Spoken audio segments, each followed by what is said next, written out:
The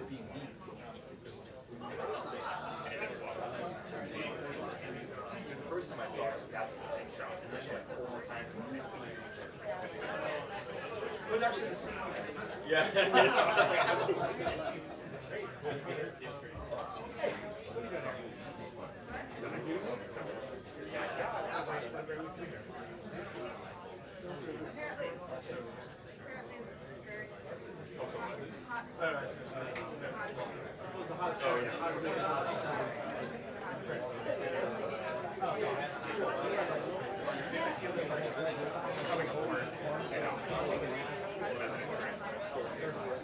It's hard to complain about it.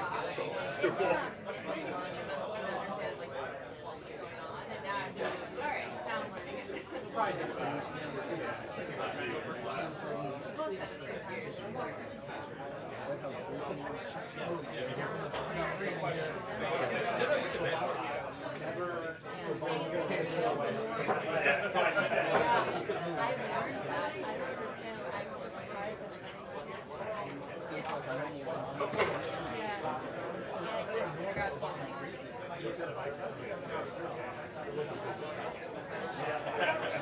We don't make it easy.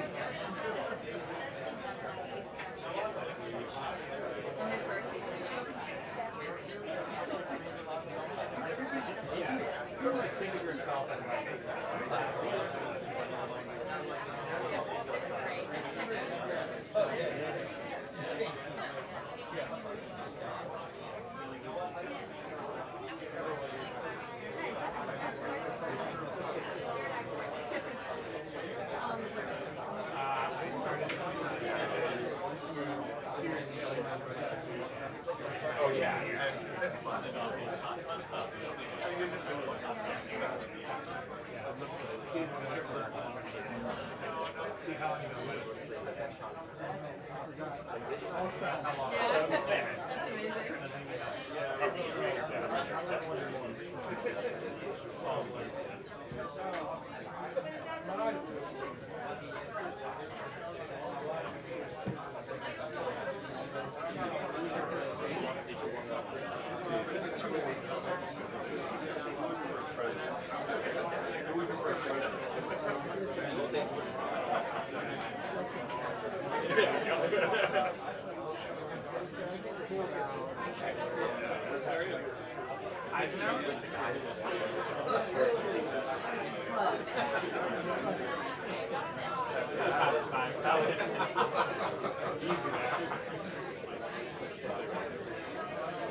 I'm sitting next to him, so he looks way better by comparison. Yeah.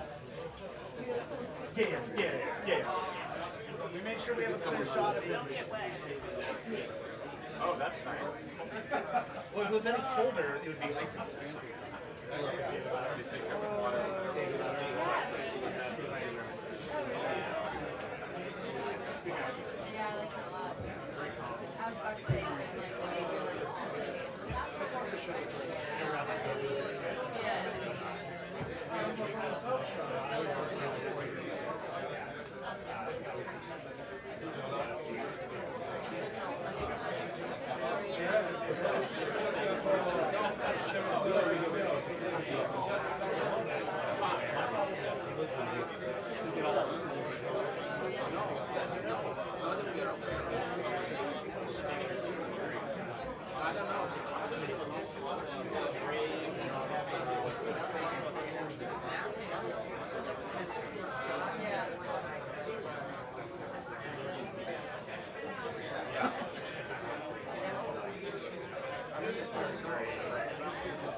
We had to talk to me. I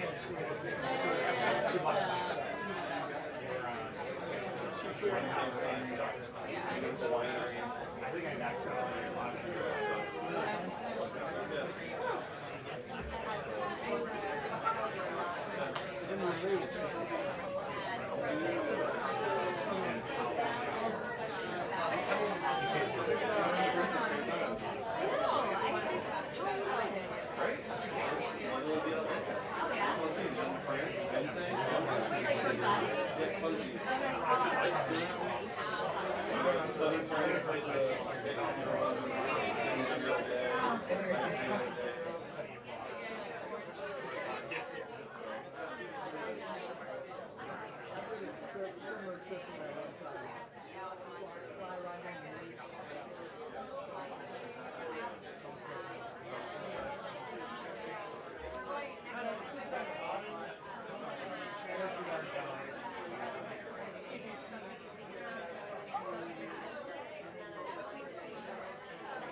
say something?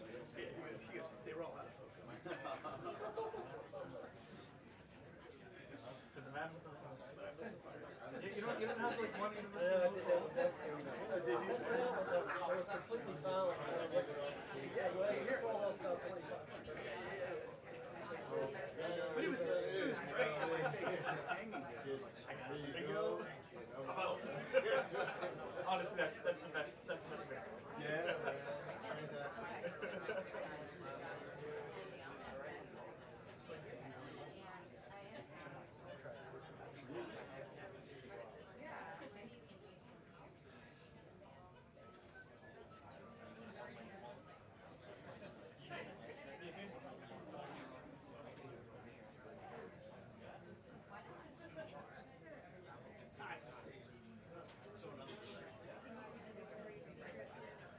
Hair blowing.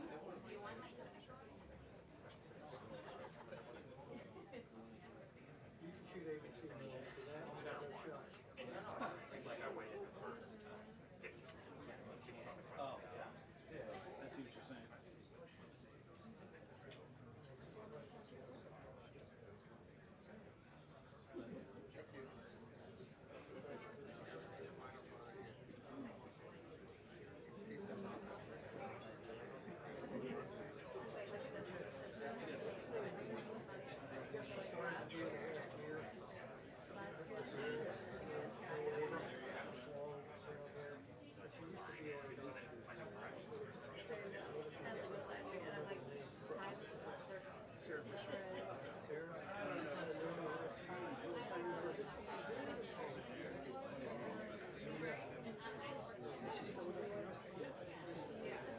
Oh, she just walked by. Lena? I know, forever. She's new. Oh. Yeah, I For being as young as she is, she's good.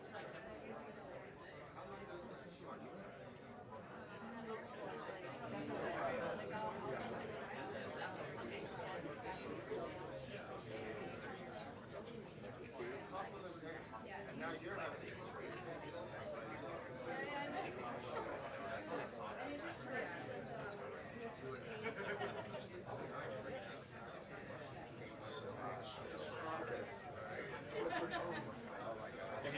right. Oh, there it is. Oh, yes. Oh, my God. Oh.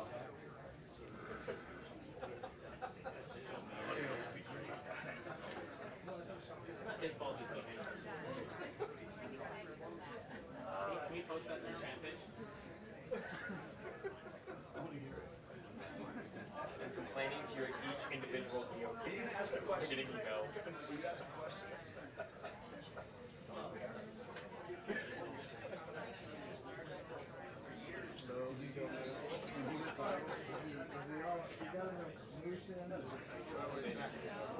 Someone made an Instagram.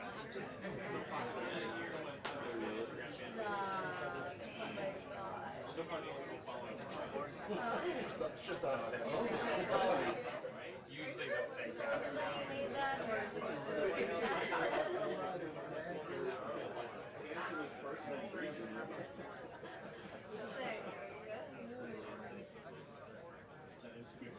You saw one else. What? You saw one all that went viral. Yeah, but I didn't know they made an account for it. Who's that guy? You're the guy from the internet.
That makes sense.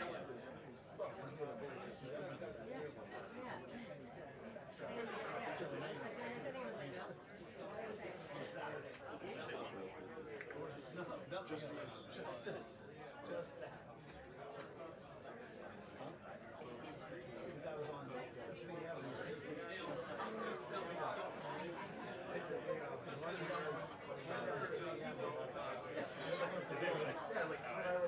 so right here, I was here, and I made it seem even worse. They read and said, I didn't even know that. Was it in print? they're right by my mind. It's bulletproof. It's this Yeah, wow. Okay, where did they get there? Was it just very... What was it?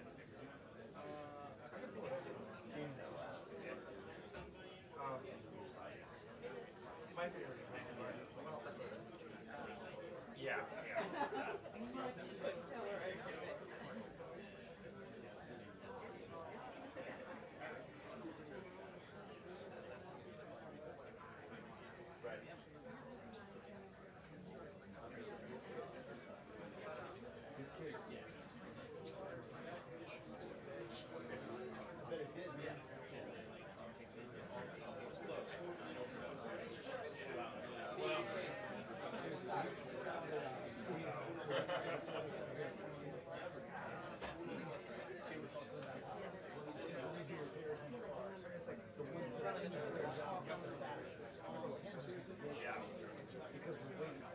But you need one here in the pile or so.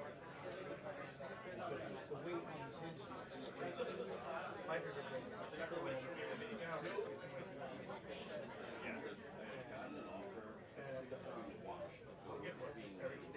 Oh. I mean, to be fair, I can turn it like an engineer. but the fun part is like consistently they're all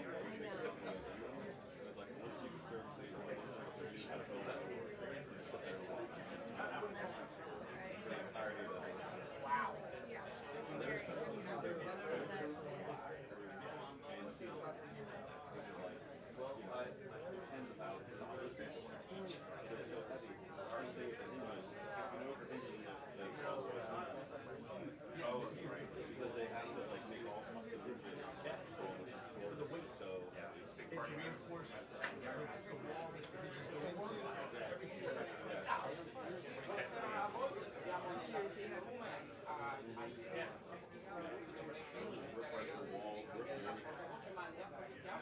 per darvi alcuni aggiornamenti. Intanto il commissario europeo Sefcovic si trova qui a Washington da alcuni giorni appunto per trovare una soluzione dei dazi. Trump stabilì l'accordo equivo già al 30%, però ci possono essere delle aperture. Per esempio non chiede che l'Europa compri più energia, più gas liquido, ma anche per esempio che diminuisca e renda più facile la vita delle grandi tecnologie o ex per esempio. Ma poi ci sono degli accordi che abbiamo è stato trovato anche un accordo con l'India, non con il Canada, e sappiamo anche, tornando sugli esteri, che il ministro della difesa israeliano è a Washington e domani incontrerà il ministro, il suo omonimo Bill Hexed al Pentagono, ma c'è anche il ministro degli esteri del Qatar che si è fermato un giorno in più a Washington perché sappiamo che Trump potrebbe a giorni, forse a ore, annunciare un possibile accordo tra Hamas e Israele, però come abbiamo visto tutto può cambiare. In ogni modo sentiamo, lei manderà il briefing della Karoline Leavitt, la secretary, e potremo avere dei sia sui dazi e anche sul lato Siria, Israele e Hamas. Vi aggiorneremo nel corso del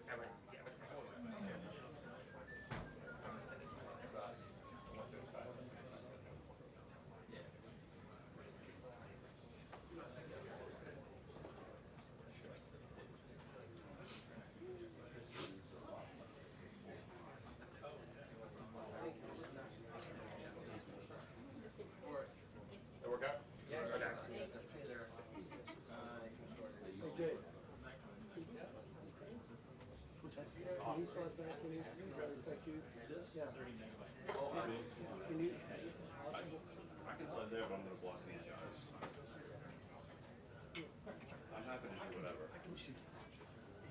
Okay, okay. If you need me to lean some type of way, I can lean. That's fine. It's just the ABC, it's the full need. For ABC. It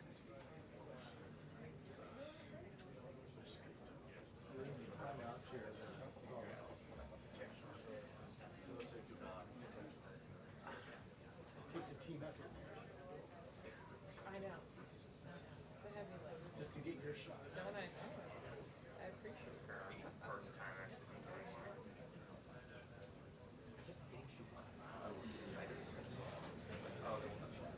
What you do with the bar?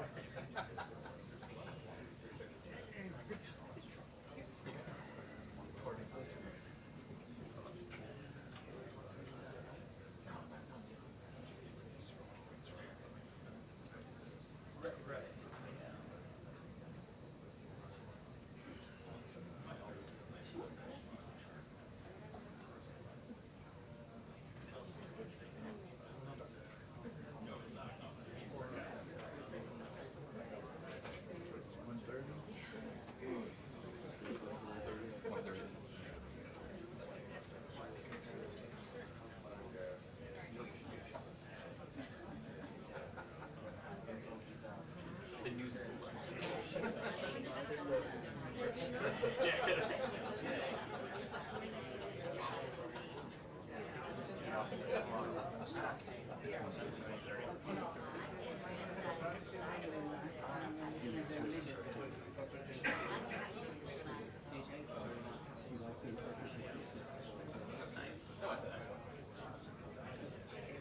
that was not intentional.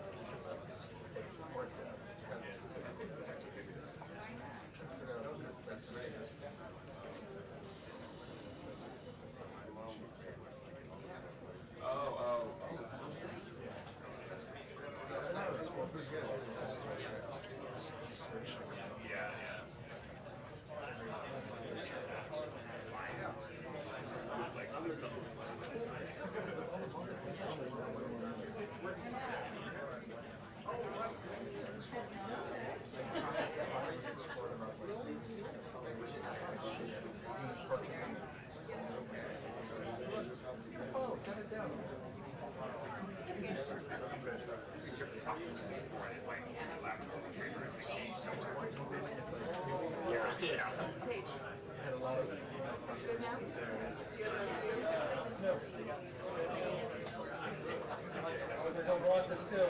Jay's coming in. Did you see my leg?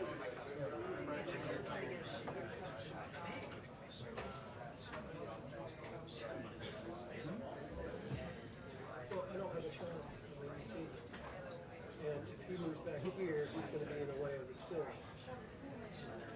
So Jay, with CNN here, is going to shoot. I can shoot there. He's going to shoot. I'm leaning like this. Just, if I'm here trying to get to her, if I'm shooting right here. Yeah, I mean, that helps me, for sure. And when she, if they can ask her a question. Yeah. That'd be great. Thank you. Thanks. Appreciate it.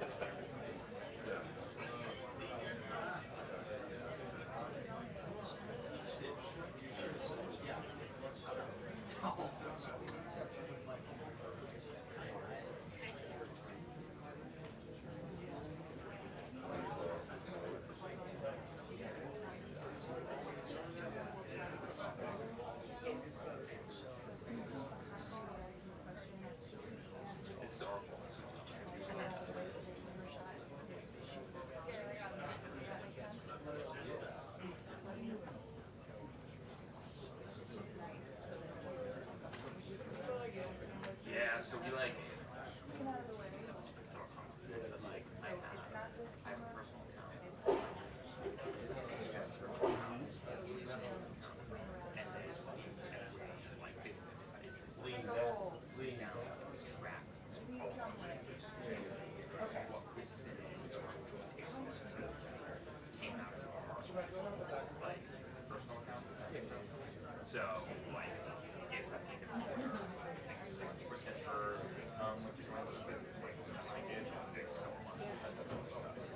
but it tends to, we like very careful.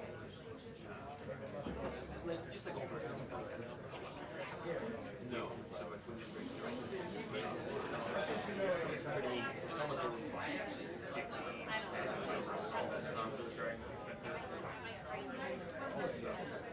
but we do our percentages like right now.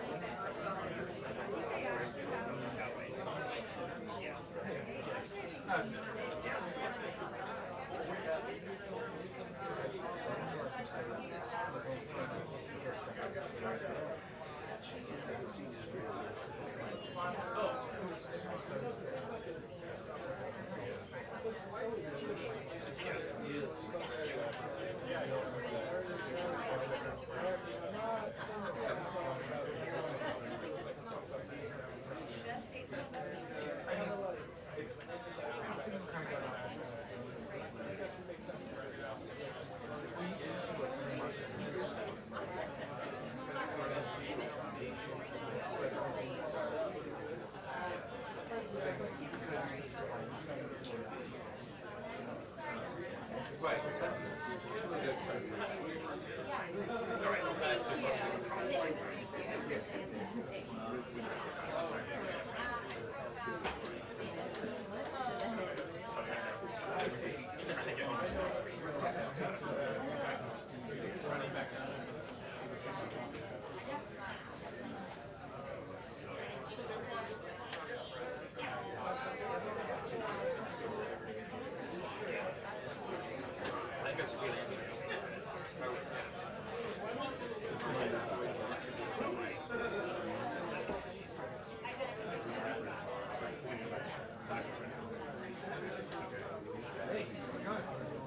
Doing great. See who I'm sitting next to? I mean, I saw you. That's all that matters. Yeah. I stepped out like a circle. I'm sitting next to you. Our next weekend. It's your turn to shine. It's gonna be like, you said logos. The people want to know. Children's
I am.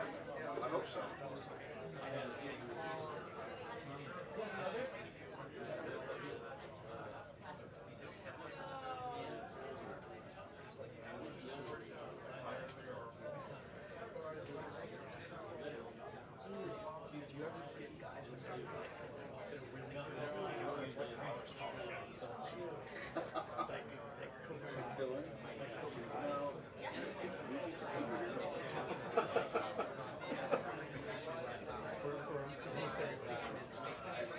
Every single martial arts I know.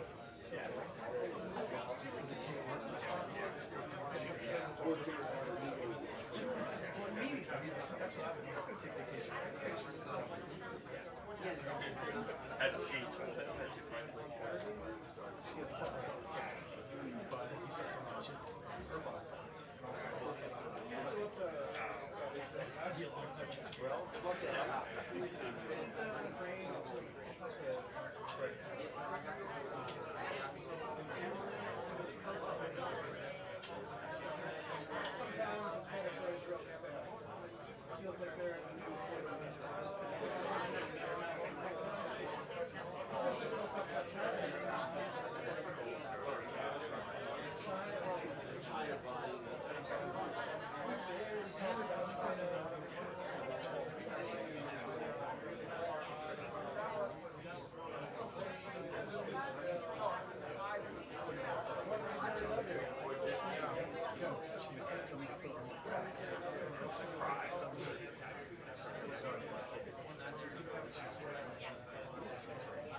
That makes sense. It really is. Yeah.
It's good.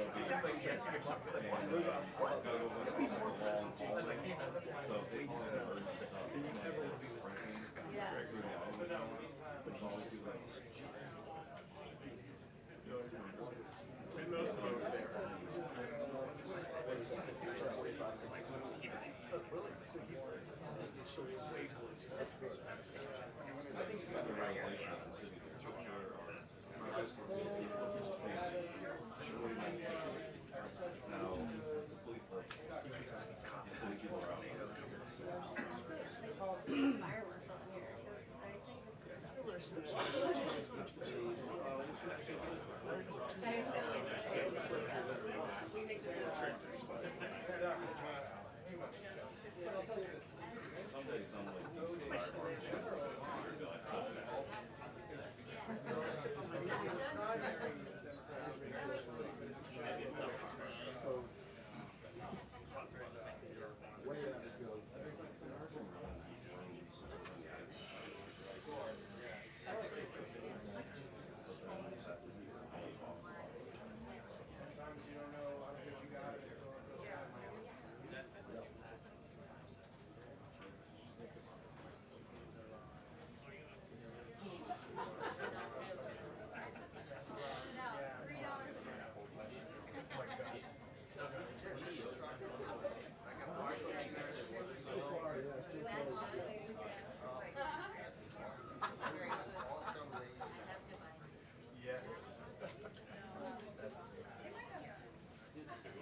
try to go for 2, 3 nights. I feel like you got it, but maybe 2 for 1.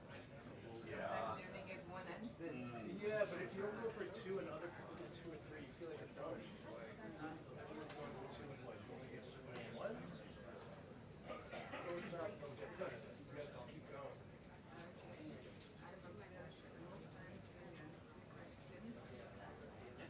She'll allow the follow-ups. You have a choice of being happy with descriptions. Choosing one or the other, yeah.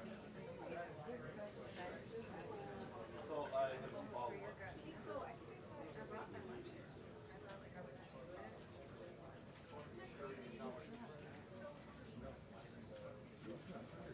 As we all should be right now.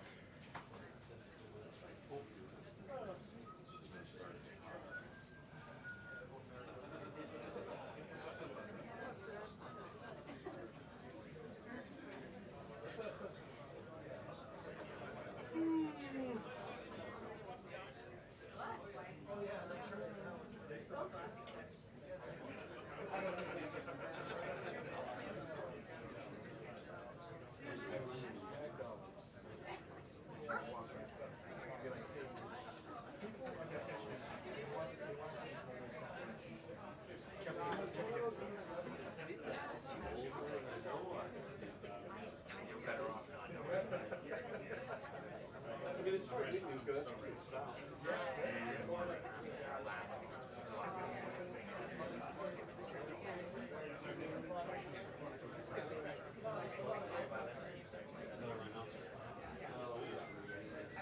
very weird. So you're saying I should like not wear shit together. Yeah, yeah. They're gonna be looking at you. Still adds to it. I feel like it's a good time.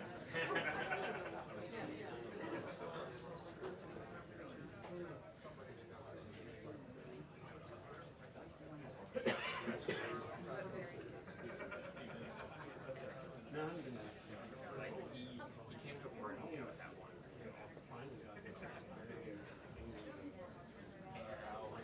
nice people like he is.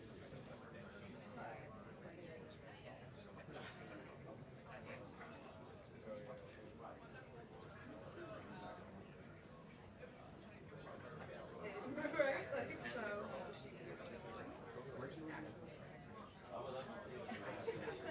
It's kind of weird.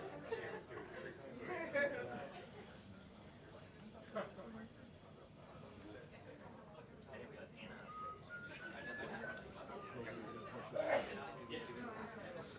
I didn't realize. Yeah, like a function.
I'm ready. For you, maybe you. You, not me. They have a good shirt. Good luck. Sit right over Steve. What's your other side? Well, all right.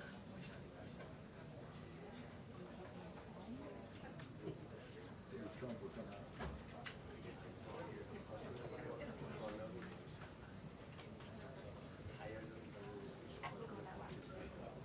You have a chair ready for you, sir. Appreciate that. Good, how you doing? Sorry we were doing this.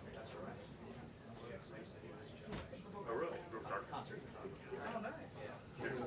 That's the thing with was that? If it's pretty cool.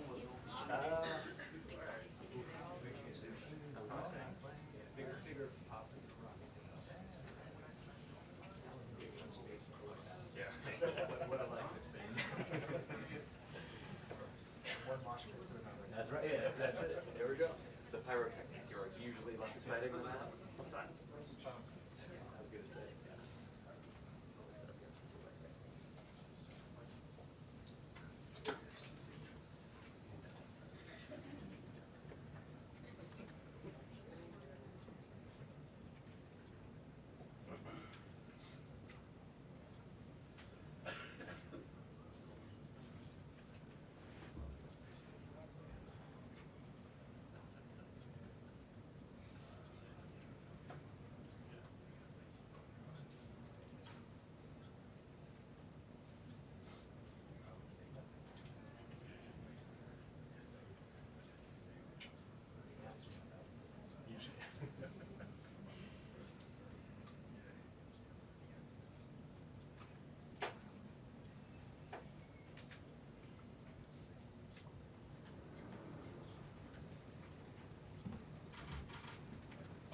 Good afternoon, everyone. I apologize for our tardiness. I was with the president. Let me begin with a few scheduling announcements today. President Trump will travel to Scotland, where he will visit both Turnberry and Aberdeen from July 25th to July 29th. During the visit, President Trump will meet again with Prime Minister Starmer to refine the great trade deal that was brokered between the United States and the United Kingdom. And the President and the First Lady will travel to the United Kingdom for an official state visit from September 17th to September 19th later this fall. This will mark a truly unprecedented second state visit for President Trump, and he is honored and looking forward to meeting with His Majesty the King at Windsor Castle. There has been a wave of positive economic news over the past week, which I would like to highlight today. Joe Biden's inflation crisis has been defeated. Prices paid to American businesses for goods and services were flat in June, which is lower than all 50 forecasters in the Bloomberg survey predicted. And core inflation, which is the best measure of inflation, came in lower than expected again in the month of June. Since President Trump took office, core inflation has tracked at just 2.1% overall and has come in below or at economists' expectations every single month. Wages are growing at a strong pace and prices are falling for everyday Americans. We also saw prices for new and used vehicles and airfares drop last month. In addition, prices for gas, fuel oil, energy commodities, hotels, airfare, public transportation, and fresh vegetables are all down over last year. As we said all along, trust in President Trump. The American dream is back, and everyday families are already reaping the benefits of this incredible economic turnaround in just 6 months. President Trump has ended the era of economic surrender and implemented powerful tariffs to stand up for our workers and businesses and rebalance America's trading agreements. Despite all of the doom casting from the so-called experts claiming that these tariffs would be the end of the world as we know it, the opposite has occurred. Tariffs are not inflationary, as President Trump has said all along. In reality, tariffs are a source of massive revenue. We're seeing trillions of dollars in private investment pour into our country right now because the companies around this world want to make their products right here with American labor and not have to pay any tariffs at all. Customs and tariff revenue has already totaled more than $113 billion since President Trump entered office, helping to lead a budget surplus in June for the first time in nearly a decade. We are truly entering a golden age as a result of these pro-growth and America First trade policies. On another matter, yesterday in the East Room, the president was proud to sign the Halt All Lethal Trafficking of Fentanyl Act into law, surrounded by angel families to help finally end the devastating fentanyl crisis that has ravaged millions of Americans. Under the Halt Fentanyl Act, anyone who possesses, imports, distributes, or manufactures any illicit fentanyl-related substances will be subject to criminal prosecution in the same manner as any other Schedule I controlled substance. This legislation will close the loopholes that criminals use to skirt around the law and make it easier for law enforcement to prosecute vicious traffickers who peddle poison in our communities. President Trump has always made tackling the drug crisis a top priority, and this important bipartisan legislation further follows through on that commitment. The complete and total success at our southern border that many in the media in this room continue to ignore is another example of the president keeping his word to families who have lost loved ones due to fentanyl, and it's another win for the American people. Customs and Border Protection just released the final operationalized stats for the month of June, and I must highlight some of these incredible numbers. There were only 6,072 Southwest apprehensions in June, 15% lower than the previous record that this president set in the month of March. To put that in perspective, the Biden administration routinely saw the same number of encounters in a single day, and on many days, that number was more than 10,000 apprehensions at the Southwest border. There were also 0 illegal aliens released along the Southwest border for the second consecutive month in a row.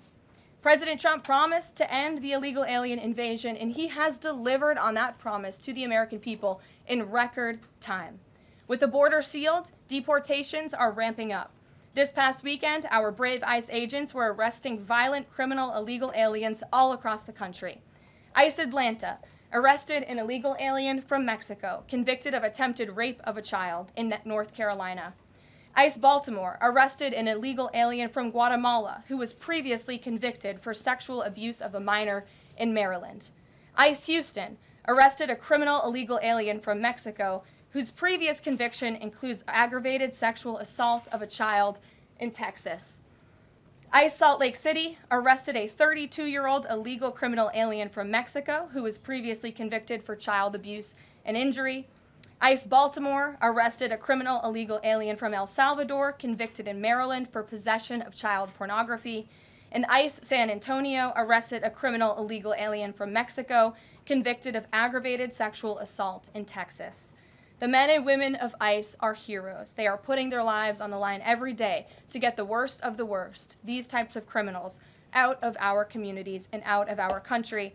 And the president continues to strongly have the backs of all ICE agents who are doing their jobs to keep all of us, including everyone in this room, safe.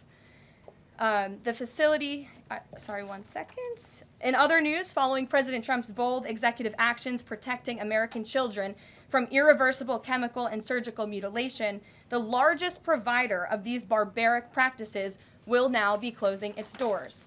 The facility in Los Angeles, California, is just the latest facility downsizing or eliminating their irreversible and harmful services that feed into the lie that you can somehow change a child's sex. The Biden administration peddled dangerous policies that defied medical science in favor of radical transgender ideology.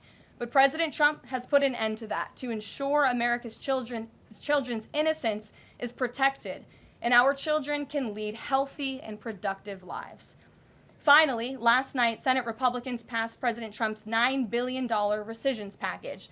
This will help restore fiscal sanity in our country by rescinding billions in wasteful foreign aid and finally ending taxpayer funding for PBS and NPR, two media organizations that have ridiculously used federal dollars to push a partisan left-wing agenda for many years. The House should pass this rescissions package immediately and send it to the president's desk for signature. On another note, I know that many in the media have been speculating about bruising on the president's hand and also swelling in the president's legs. So in the effort of transparency, the president wanted me to share a note from his physician with all of you today. In recent weeks, President Trump noted mild swelling in his lower legs. In keeping with routine medical care and out of an abundance of caution, this concern was thoroughly evaluated by the White House medical unit. The president underwent a comprehensive examination, including diagnostic vascular studies. Bilateral lower extremity venous Doppler ultrasounds were performed and revealed chronic venous insufficiency, a benign and common condition, particularly in individuals over the age of 70. Importantly, there was no evidence of deep vein thrombosis or arterial disease.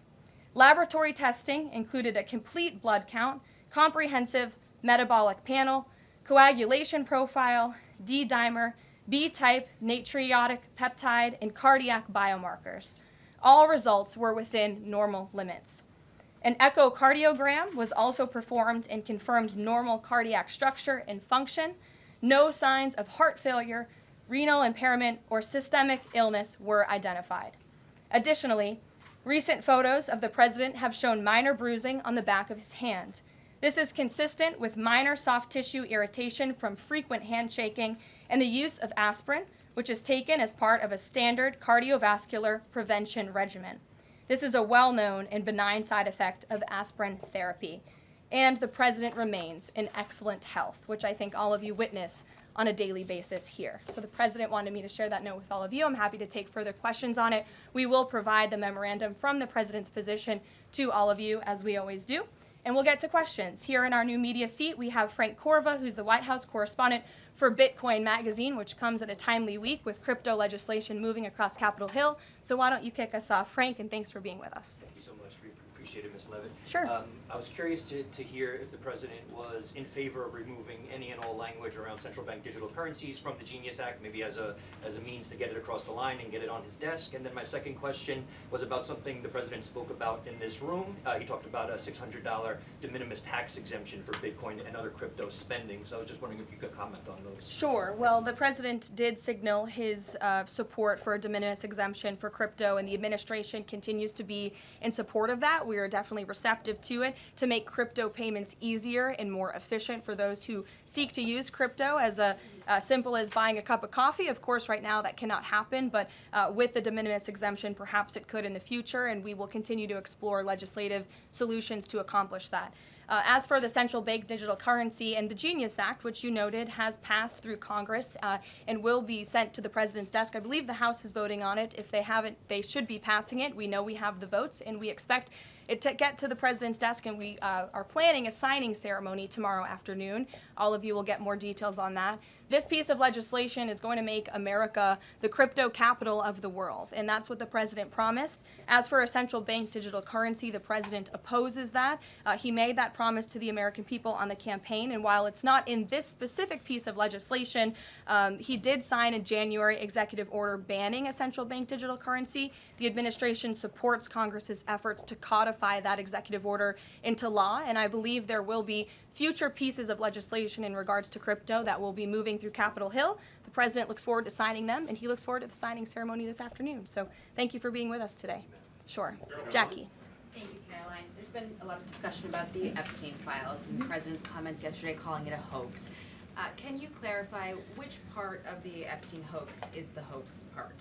The president is referring to the fact that Democrats have now seized on this as if they ever wanted transparency when it comes to Jeffrey Epstein, which is an asinine suggestion for any Democrat to make. The Democrats had control of this building, the White House, for 4 years, and they didn't do a dang thing when it came to transparency in regards to Jeffrey Epstein and his heinous crimes. It was this president who directed the Department of Justice and the Attorney General to do an exhaustive review of all files related to Jeffrey Epstein, which they did. The Attorney General and the FBI, led by Pam Bondi, Dan Bongino, Kash Patel, these are great patriots, some of the most trusted voices in the Republican Party movement. It's part of the reason the president appointed them to these high law enforcement positions, and they spent many months going through all of the files related to Jeffrey Epstein, and they concluded what they found in that memo, which they drafted and they released. And so the president has been transparent. He has followed through on his promises to the American people, but he doesn't like to see Democrats and the mainstream media covering this like it's the biggest story that the American people care about. The president has been working so hard this week. On Tuesday, he went to Pennsylvania, where he secured $90 billion in investments for the Commonwealth, for the people of that state. After that, he came back to the Oval Office at 8 p.m. He went in there to whip votes to get the Genius Act signed into law. And because of his efforts, that bill is now going to be signed and passed. The following day, yesterday, he meets with a foreign leader, the King of Bahrain, to secure more investments into this country. And then yesterday afternoon, the president is in the East Room of the White House mourning with parents who have lost their children because of fentanyl, signing a bipartisan piece of legislation. And not a single cable network in this country took that event live and covered that event like they should. Those are the issues the president cares about. What could be more important to the American people than helping families who have lost their children? Those are the issues this president is going to remain focused on. I understand he wants to move on from the story, but you do have some prominent figures, including the Senate Majority Leader, the House Speaker, voicing support for the files to come out. Representative Massey collecting signatures that would force a discharge petition for a vote on the floor for this. It doesn't seem to be going away. What is stopping the administration from just redacting any sensitive information, grand jury information, and putting out what is appropriate so that the American people can decide and then let this story die? Well, in terms of redactions or grand jury seals, those are questions for the Department of Justice. Those are also questions for the judges who have that information under a seal. And that would have to be requested, and a judge would have to approve it. That's out of the president's control. He has said, in agreement with some of the leaders on Capitol Hill, that if the Attorney General and the Department of Justice come across any other credible evidence, they should provide that to the American people. The president has said that, and he agrees with them on Why that. did you fire Maureen Comey? The Department of Justice did, and I would defer you to them. Dasha. Has the White House been directly in touch with some of the MAGA influencers that are still not satisfied with the administration's handling? And has the message to them been similar to what the president has said, which is sort of either let this go or we don't need your support? Well, look, the president and this team are always in contact with the president's supporters, with voices of many kinds on both sides of the aisle. I think that's part of the reason this president is a great president, because he's willing to listen and hear other people's perspectives. But ultimately, he has led this country, not just over the past 6 months to historic success, but also through his first 4 years as president. And as the leader and the creator of the MAGA movement, he has led through these perilous times for our country based on instinct and in the best interest of the country. And as I always say, the American people should trust in President Trump. John, Go ahead, John. Thanks a lot, Karoline. The president on Monday announced that if there's not compliance with Russia within 50 days, there would be increased tariffs. Can you explain how that works, first of all? What happens if Russia doesn't end its war with Ukraine in 50 days? Well, in 50 days, as the president clearly laid out, if there is not a ceasefire agreement or a peace deal within that time frame, if Russia refuses to legitimately agree to a ceasefire, then they will face very steep tariffs, and they will also face secondary sanctions. So countries that are purchasing oil from Russia will be sanctioned as well, and of course that will do deep damage to Russia's economy. And I would just add that the president wants this war to end with a diplomatic solution. He's been pushing for it. This administration has spent many hours and a lot of time trying to solve this war very far away, but the president wants to stop the killing, and he wants to save lives. As far Reagan, as the first part go of ahead. what you were saying, Caroline. Reagan, go ahead. I have two questions for you. It's just about, if I may, just about the tariffs, the first part. I get the secondary tariffs, but there was only $3 billion worth of trade between the U.S. and Russia in 2024. It's expected to be far less this particular year. On April the 2nd, both you and the Treasury Secretary said it's not necessary to apply any tariffs on Russia. You said that because of the lack of trade, it precludes, that was the word you used, any need for tariffs. Why now, and why do you think that that would make them cave and come to some sort of peace agreement as it relates to Ukraine? $3 billion is still a lot of money, John, and it's not just tariffs, it's the secondary sanctions as well that will be implemented in 50 days. Reagan. Caroline. I have two questions for you. Sure. First on Congress. Congresswoman Salazar introduced legislation that would give some illegal immigrants in the country a path to citizenship. 10 Republicans signed on to what she's calling the Dignity Act. I'm curious what the White House's position is on the legislation and if the president would veto this bill if it made it to its desk. From my understanding, the White House nor the president has actually read through this legislation. We've been focused on, of course, the One Big Beautiful Bill, which passed, which is another historic accomplishment of this president in record time. The Genius Act this week, the rescissions package, that's been the focus of the White House. But the president has made it very clear he will not support amnesty for illegal aliens in any way. I want to give you a chance to respond to the CEO of NPR. She's claiming that the cuts to their network will, quote, be a real risk to public safety of the country. Murkowski has argued that public broadcasting stations save lives. Could you respond to these concerns? The NPR CEO said cutting NPR will be a risk to public safety. I am not sure how NPR helps the public safety of our country, but I do know that NPR, unfortunately, has become really just a propaganda voice for the left. Just a few examples for you. In 2020, NPR refused to cover The Hunter Biden laptop scandal and the run-up to the election, they said their assertions don't amount to much, writing they did not want to waste the listeners' and readers' time on stories that are just pure distractions. That does not sound like an unbiased opinion. That sounds like a partisan opinion to me. And this is a taxpayer-funded organization. In 2018, that same CEO that you're talking about called the president in the Oval Office, who nearly 80 million Americans elected, she called him racist, shared a photo of herself wearing a Biden for President campaign hat, serves on the board of a Soros-funded activist group. In 2020, PBS's White House correspondent at the time characterized President Trump's speech then at Mount Rushmore as a love letter to white resentment, promoting the myth of America. In 2017, PBS devoted an entire panel talking about what it means to be woke and white privilege. In 2023, PBS's Washington Week Roundtable covered up Joe Biden's clear mental divide. That's actually quite the clip. I would encourage all of you to look at it. These are not honest news organizations.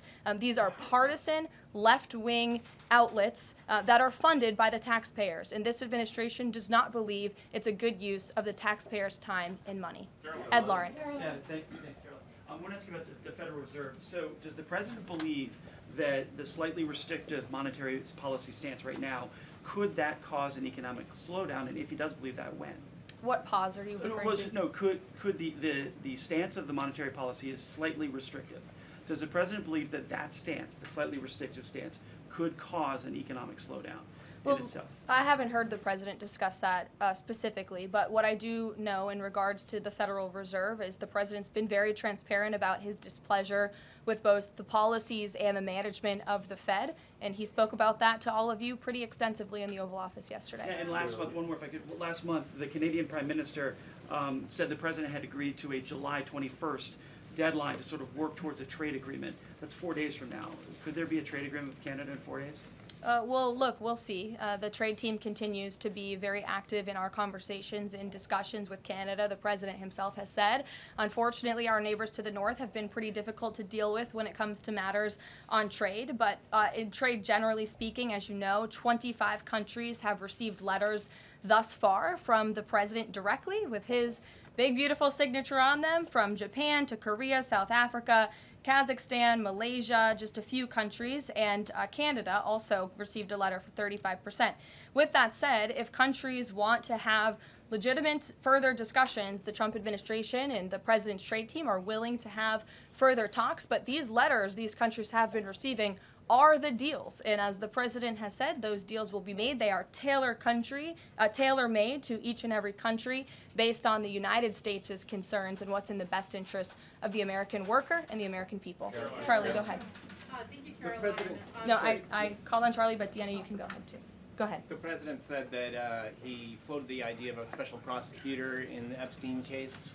Can you confirm that? And has he asked the Attorney General to do this, to appoint a special prosecutor to look it over? Well, the idea was floated from someone in the media to the president. The president would not recommend a special prosecutor in the Epstein case. That's how he feels. And as for his discussions with the Attorney General, I'm not sure. Deanna. Caroline. Thank you so much. Do you know what the president's reaction was to Mike Johnson saying that he wants additional files released, the Epstein files? Was there a conversation with Mike Johnson about that following his comments? I won't discuss the president's private conversations with the Speaker of the House, but as I answered to Jackie's question earlier, the president has said if the Attorney General and the Department of Justice and the FBI have any more credible evidence in regards to Jeffrey Epstein's crimes, they should put that forward. He has called on them to do that. Sure. Thank you, Caroline. With a few days. I'll go to all of you, starting with the lady in the blue. Go ahead. With a few days to the August 9th deadline, how are the negotiations with Europe going? There's some sticking points. What are they? Can we expect a delay, or should we expect a deal soon? Well, I believe the deadline is August 1st. As for the European Union, they continue to be very eager in negotiating with our country for obvious reasons on ways to lower their tariff and their non-tariff barriers that we have long said harm our workers and our companies. So the president's trade team continue to be in talks with the European Union. Would he accept, or would he put forth a postponement of the August 1st? He's already said he will not. Caroline, Owen, go ahead. Good afternoon, Caroline. In Gaza today, Holy Family Catholic Church was struck by an Israeli shell. Yes. 3 people were killed, 10 wounded. What is the president's reaction to that church coming under fire? It was not a positive reaction. He called Prime Minister Netanyahu this morning to address the strikes on that church in Gaza, and I understand the Prime Minister agreed to put out a statement. It was a mistake by the Israelis to hit that Catholic church. That's what the Prime Minister relayed to the President, and you should look at the Prime Minister's statement that will be coming out. Steve, go ahead. Back to your letter that you read at the beginning. Sure. The President, you said mild swelling in his legs. Yes, is sir. it causing him any discomfort? How are you treating it? Nope. No discomfort from the President at all, and you probably all see that on a day-to-day basis. He's working around the clock. As for the treatments, I can defer to the President's physician, and we'll get you this letter. I think it will answer all your questions. There are reports that a Chinese-born banker who works in Atlanta for Wells Fargo is being prevented from leaving China. Has the President, is he going to bring this up with President Xi? Are you aware of the case? I'm not aware of the case, but I'm sure our National Security Council team is. Steve will get you some answers on that. Kristen.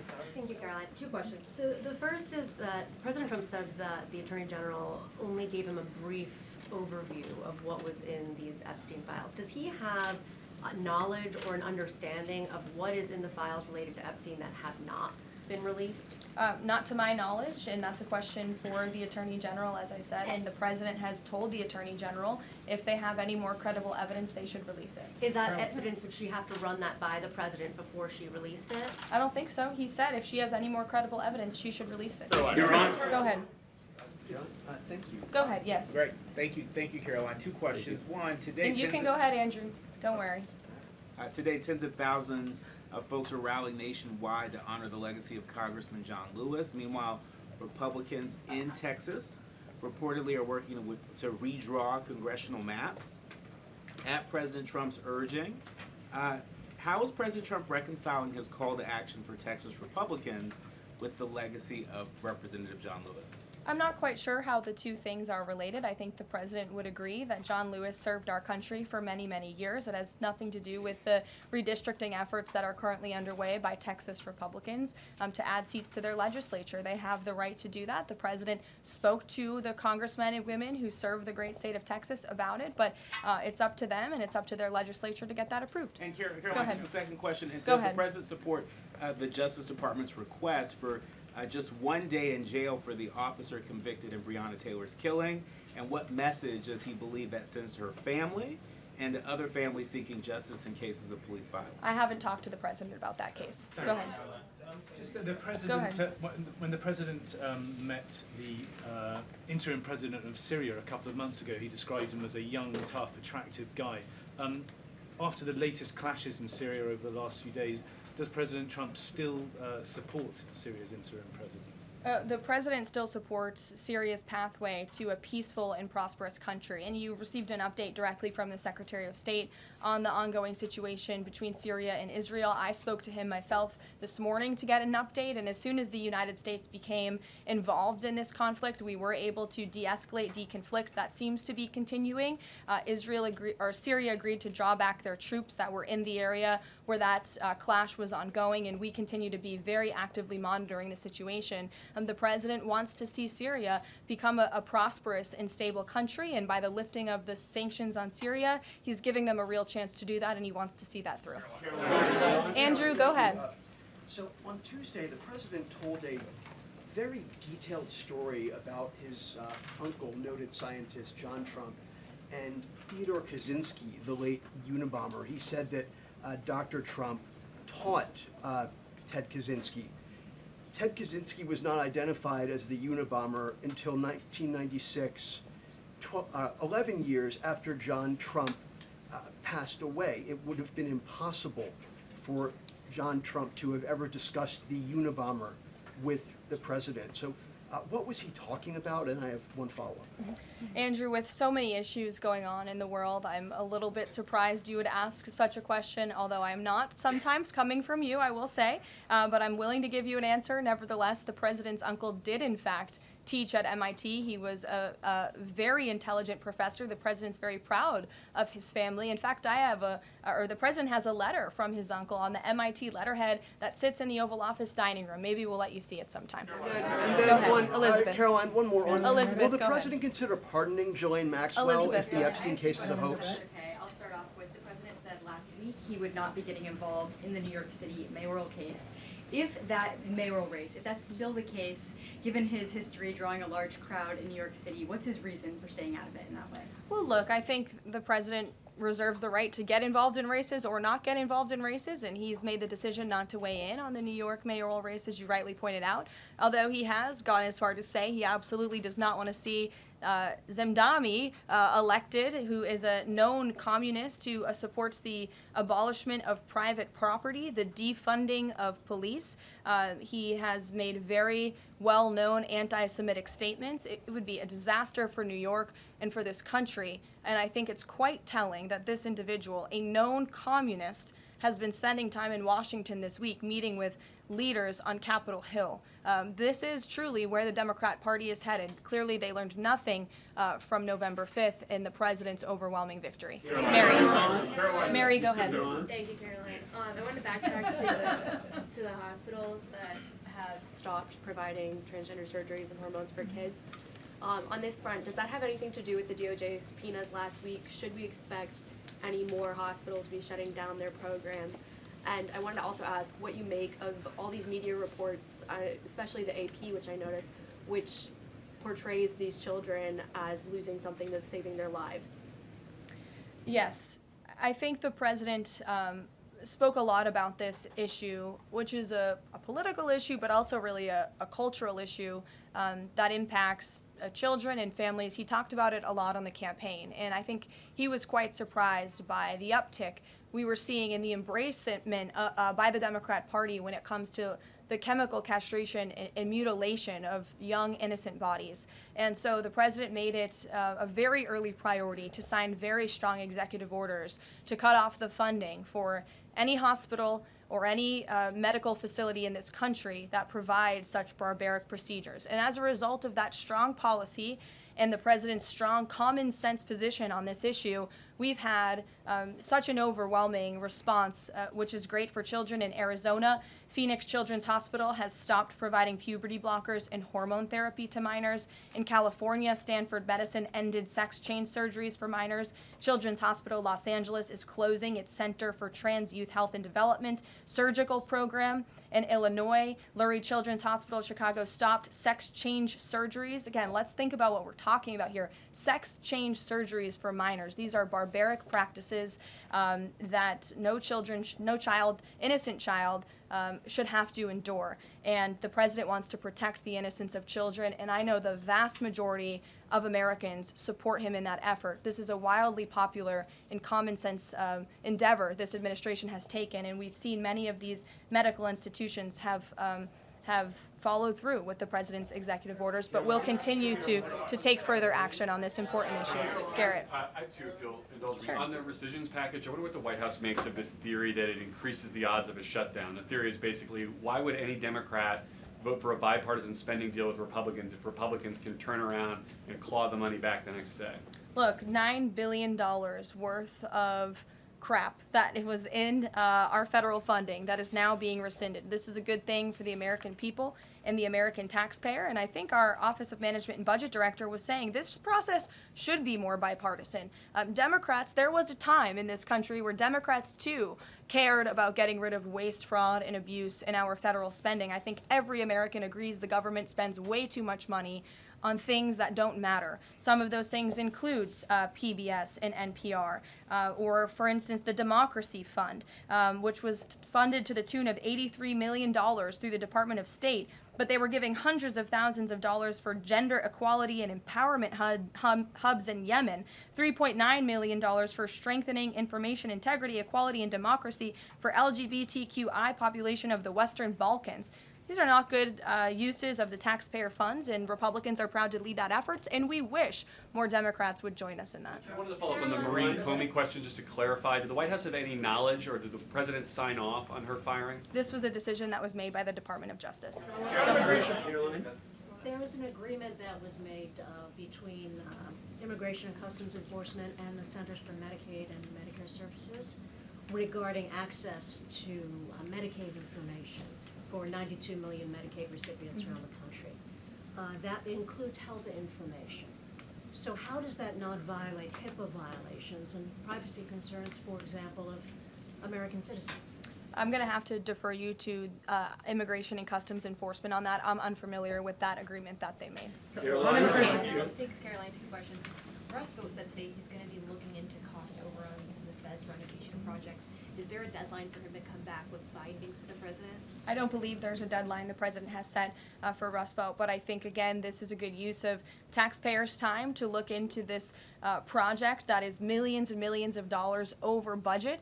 It's for a big, beautiful mansion for the federal chairman, reserve chairman, and I understand that it costs much more than it did the beautiful palace that many of you joined us at when we went overseas. So it's completely unnecessary, it's overpriced, and I think it's a good thing the administration, led by the president, is looking into it. If there ever were to find wrongdoing or fraud, would the president reconsidering firing Jerome Powell? Look, it's a hypothetical question. We'll see where it goes. The president spoke about how he feels on this matter yesterday. Sure. Thank Go you ahead. so much, Caroline. So we saw Ambassador Huckabee arrive to Prime Minister Netanyahu's trial to show his support. Does the president plan to impose any kind of sanctions against the Israel judicial system?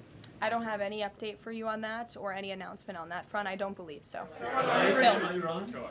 Does the president believe that justice has been served in the Epstein case? Look, the president believes that he directed the Department of Justice to do an exhaustive and thorough review, and they did that. And they all agreed, the FBI director, the deputy FBI director, the attorney general, on the memo that they drafted and they released. Thank you, Caroline. Just a follow-up on Reagan's question. Representative Salazar's bill, it grants illegal aliens with legal status for 7-year increments. It also gives permanent path to residency for so-called dreamers. And, you know, President Trump and Labor Secretary Chavez, who previously co-sponsored a version of this bill when she was in the House, they've spoken about a work deal similar to the bill, I believe. What's the difference between a work deal and amnesty? Look, as I told Reagan, the president, the White House have not reviewed this specific piece of legislation. It's just not where our focus has been. But the president, for one, has been very clear he does not support amnesty. We'll go to, oh, look at some friends in the back. Brian, go ahead. You didn't show up early enough to get some good real estate up here. I love it. Any update on the auto pen? I know that there was the DOJ and some others were looking into the thousands of documents that were signed off just before Joe Biden left office. Any update on the auto pen? Yes. I'm not laughing at you. I'm just laughing at how far away you are, and you're going to need to get some microphones back there. On the auto pen investigation, yes. The White House counsel's office has launched their own investigation into former President Biden's usage of the auto pen. We have requested some documents from the National Archives, and again, as I've said many times from this podium, and the president has said as well, it's incredibly important that we get to the bottom of who really was at the tip of the spear in the decision-making process here in the White House, because former President Biden himself admitted to the New York Times, I understand he never gave interviews when he was here, but now all of a sudden he wants to give one, and he said that he did not actually review every single pardon that he signed on his way out the door. That's incredibly concerning, and I can tell you it's something this president would never tolerate. This is a president who is signing things all the time. Any document that has legal implications, this president's signature is on it because he's the one making the decisions. It does not appear that was the truth in the previous White House, and I know the American people want to receive answers on who was running the show, because the decisions that were made in this place really destroyed our country, and we deserve to get to the bottom of it. Mark, in the back. Thanks. Some Christian groups are complaining that they are not able to get visas as quickly to travel to Israel, and it's been elevated to Ambassador Huckabee's station. Is the White House aware of that? Does it have any reaction to that? And is that part of the president's disappointment with Netanyahu's government? Look, I'm not aware of that, Mark, but I'm sure, again, our National Security Council is, and also the State Department. As you know, travel visas roll through Secretary Rubio's shop over there, whom we work very closely with. So we will check in on the matter. But I know overall, this president and the administration do want to streamline the visa process to make it easier for both Americans who want to travel abroad and people abroad who want to come to our country the legal way. Sure. Go ahead. I was going to the gentleman above you, but go ahead, Libby, and then you can go. Sorry. Okay, two questions for you. The first is, during the Hill Nation Summit, Secretary Noem suggested there could be some changes to TSA's liquid limits. Mm-hmm. Is the president aware of that? Is that an idea that he's backing? And what would that timeline and the changes look like? Sure. I would defer you to the Department of Homeland Security, but I did see Secretary Noem's comments, and I think it's great that on day one she asked TSA, what are we doing right? What are we doing wrong? How can we make air travel more efficient while maintaining utmost security for American passengers and travelers? And I know they announced no more shoes, or you don't need to take off your shoes anymore at the airport, which I think is welcome news to all of us who travel a lot. But further guidance or decisions, of course, that's in the Secretary of Homeland Security's overview, and I would defer to her. And the other question for you is on Bondi and Burgum's trip today to Alcatraz. I'm curious what the funding is going to look like for that and who the president does want to see incarcerated there if it were to become. Sure. Well, this was an idea of the president. He spoke about it in May, and he directed his administration to review a reopening plan for Alcatraz if it is possible, which is why the Attorney General and the Secretary of Interior have traveled there today. They are touring the site, and if the Alcatraz prison is reopened, it would be under the purview of the Bureau of Prisons. And the Secretary of Interior also would play a big role in this as well. So they're there to review the site today, and I'm sure you'll hear more from them on it later.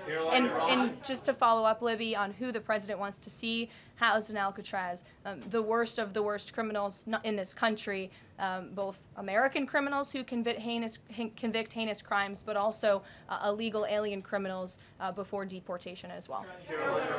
Go ahead. The State Department yesterday urged the Chinese Communist Party to cease its campaign to eradicate Falun Gong, a peaceful spiritual practice. With the anniversary of this brutal persecution approaching, does the White House have a message for the CCP on this?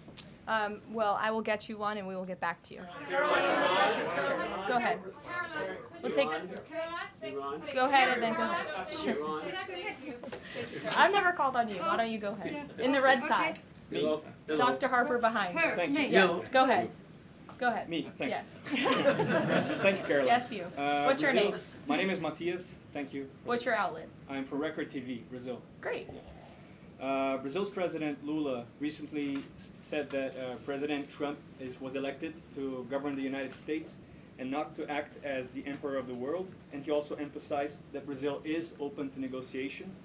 I'd like to hear what you have to say about it, what the administration has to say about it, and specifically what areas are currently open to negotiation in the light of the 50% tariffs that were announced. Sure. The president is certainly not trying to be the emperor of the world. He is a strong president for the United States of America, and he's also the leader of the free world. And we've seen a great shift across the entire globe because of the strong leadership of this president. In regards to Brazil, the president sent a letter to Brazil announcing their new tariff percentage. He also directed our USTR ambassador, Jameson Greer, to launch an investigation of Brazil under Section 301 of the Trade Act of 1974, designed to address unfair foreign practices that are affecting U.S. commerce. For years, we know Brazil's digital regulations and weak IP protections have undermined U.S. tech and innovative companies, and their tolerance of illegal deforestation and other environmental practices puts American producers, manufacturers, farmers, and ranchers who follow better environmental standards at a competitive disadvantage. So this president always acts in the best interest of the American people and the United States of America, and he will continue to do so. Thank you very much, everyone. We'll see you later. I appreciate the enthusiasm today. Caroline.